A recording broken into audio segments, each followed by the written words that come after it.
Bon, aujourd'hui, on va apprendre des stratégies de base avec la peinture acrylique.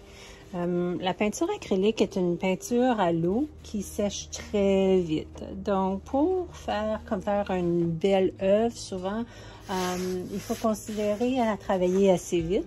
Mais une chose qui peut nous aider, surtout pour l'arrière-plan, c'est juste de donner une petite couche d'eau, surtout si on est débutant puis on sait qu'on va avoir un petit peu plus de difficulté à bien faire une application. Fait que là, j'ai juste pris un pinceau puis j'ai juste mis de l'eau.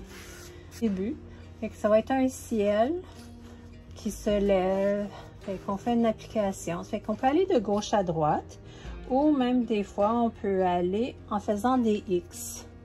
Des X pour vraiment faire une bonne application partout. Fait que moi, ça va être, on va emporter l'horizon à 2/3 ici. Fait que je vais juste retourner faire l'horizon avec un petit blanc beige ici, dans l'horizon, comme si c'est le lever du ciel ou le coucher du soleil. Donc là, je fais une gauche à droite. Mais aussi, faire des beaux X, ça l'aide aussi. Si on fait une application puis on voit des points comme ça, c'est vraiment là que ça fait moins beau. Ça va sécher, puis là, plus tard, tu vas avoir de la misère à cacher ces petits points-là.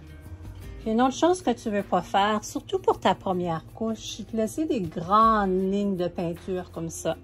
Là, c'est une erreur qui est difficile à corriger. C'est le fun à la fin, mais au début, si tu fais ça, puis là, tout d'un coup, tu voulais faire un bâtiment, tu voulais faire un visage, tu as des grandes lignes en arrière que tu n'es pas capable d'empêcher, puis ça te donne des soucis pour ton application.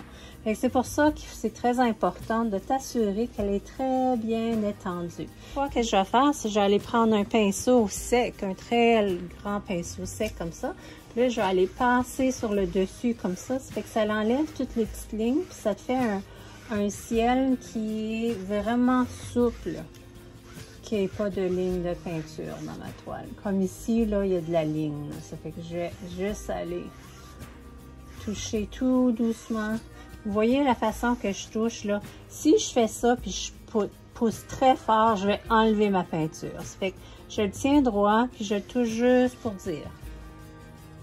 Et je vais aller avec une couleur plus foncée. Je vais aller couvrir le dessus de mon ciel. Puis là, on va aller remplir ça avant que ça sèche. On va aller vers l'intérieur. Puis là, quand je vais vers l'intérieur, là, je lève le pinceau, que ça commence à être sèche. Si je vais puis je fais une grande ligne, là, ça pourrait coller. Ça fait que juste avant que je commence à sentir si ça colle, là, je lève un petit peu le pinceau. Comme ça. On va pas aller faire des lignes qu'on aime. Aller mettre des couleurs plus foncées, surtout dans les coins. Aller cacher mes petits points. Là, ici, je mélanger sur la toile. Une coupe de couleurs. Et des fois, c'est le fun de pouvoir mélanger sur la toile. Surtout quand on couvre une grande surface. Ça fait qu'on va aller mettre du blanc, mélanger sur la toile.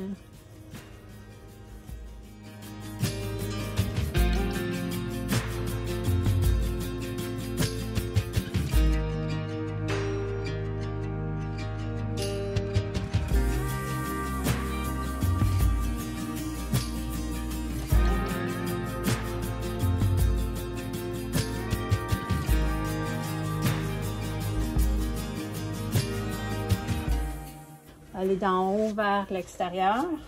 À cause de ma couleur, il y a beaucoup ici. Si je fais ça, je vais rentrer. Fait que je vais aller en haut vers l'extérieur. Je vais aller tirer la peinture vers le centre, puis ça sera pas beau, là. Puis à chaque coup, vous voyez pas, mais j'essuie mon pinceau pour pas qu'il y ait d'excès de peinture dessus mon pinceau. Je vais jamais oublier en haut de la toile. Le remplir ici, puis là, quand on veut faire une bonne application, on peut peser fort dessus pour vraiment que ça rentre. Mais à la fin, là, quand c'est le temps d'enlever toutes les lignes, c'est là qu'il faut aller puis toucher moins fort. Fait que là encore, je vais aller puis je vais monter ça pour enlever les lignes.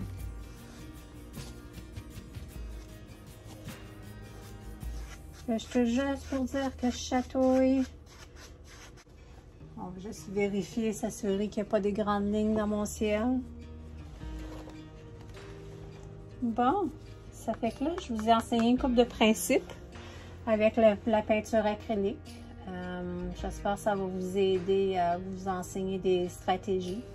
Puis l'idée avec la peinture acrylique, là, c'est que faut juste se pratiquer. Plus tu pratiques, plus tu fais des choses automatiques que tu ne te rendras même pas compte. Mais moi, je suis là pour vous aider, puis juste vous donner des petites stratégies pour que vous appreniez les trucs qui fonctionnent, puis les trucs qui ne fonctionnent pas. Puis surtout quand on fait une erreur, on fait toutes des erreurs, hein, je peux vous donner des stratégies pour corriger vos erreurs, là, c'est ça qui va être le plus important. Donc, c'est tout pour aujourd'hui. On va se revoir la prochaine fois avec des stratégies avec Caro.